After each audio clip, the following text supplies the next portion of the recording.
Жылқының сорпасына жасымықты пісіріп аламыз. Алдымен жасымықты жақсылап жуамыз тазарғанға дейін. Одан кейін 3-4 сағатқа қалдырамыз оны.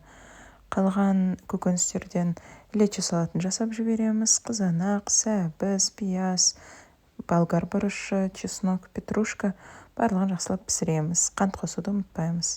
Сосын осылай банкіге құйып рахаттанып жейміз.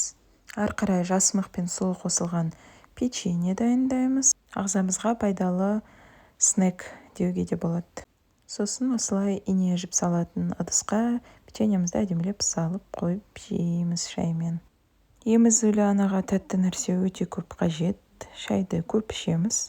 Сондықтан японский такаяки ма, сондай жасап көрейін дедім.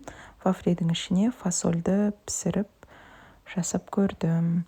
Өте дәмді болды, бірақ ыстық күйінше. Суығаннан кейін фасоль құрғап, кішкене онша емес болып қалады екен. Бірақ шаймен самое то. Бұл күннен кейін мен өте қатты шаршадым, сондықтан 2-3 күн ештеңе түсірмедім. Барлығына ас болсын.